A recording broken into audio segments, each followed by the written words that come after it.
Luca l'Uddio Patri era contenti e in cielo passiava con i santi, allo munnu pensà fare un presenti. Di la socruna si sfilà un diamanti, lo addutà degli 7 alimenti e lo pusà a mare in facci all'ulivanti.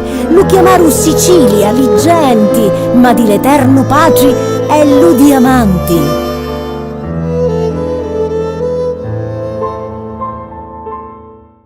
Il cannolo è femmina. No, sul cannolo non ci sto, io me ne vado. Aspetta, ragazzi, ora sta per finire lo spettacolo, mi fate fare una figuraccia. Vorresti sedete. dire che il cannolo è femmina. Il cannolo è femmina, però ha fiducia, un attimo. Stiamo facendo fiducia. la figuraccia. Vi sedete un momento, per favore, mi ascoltate, lo leggo testualmente. Devo sedere? Anche io. Vediamo a cola un re, facci chiamare e cola di lumari, curri e veni. O cola, lume regno a scandagliare, sopra chi pedamentu si sostiene. Cola pisce sempre già, maestà, zunca, maestà, zunca, maestà, zunca, maestà, cola pisce sempre già. Sicilia è femmina o trinacria, che dir si voglia, come la vigna, la mandorla e l'arancia. E il pistacchio, sì, perché da noi il pistacchio si chiama afastuca e diventa femmina come la bellezza.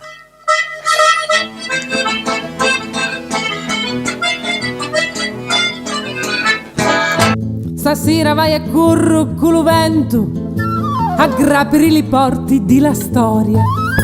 Stasera voglio dare per un momento la vita allo passato e alla memoria. Stasera con la vampa di l'amore scavo una fossa allo dolore. Sbucato di notte dal ventre della terra, egli la scopriva. La luna, tutta me, tutta mia. E Ciaula si mise a piangere, senza sapere perché, dal gran conforto, dalla grande dolcezza che sentiva nell'averla scoperta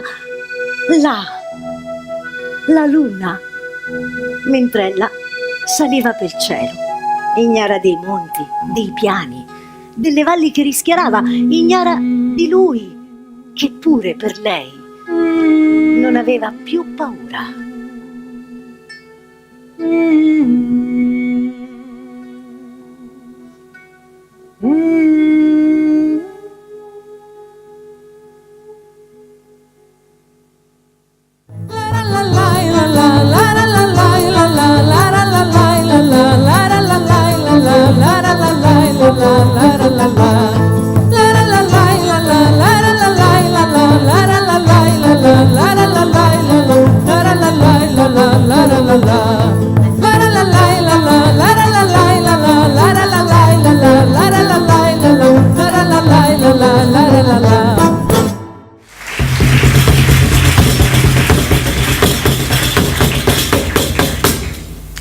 Bastano una donna e un tamburo per far scoppiare una rivoluzione. Yeah!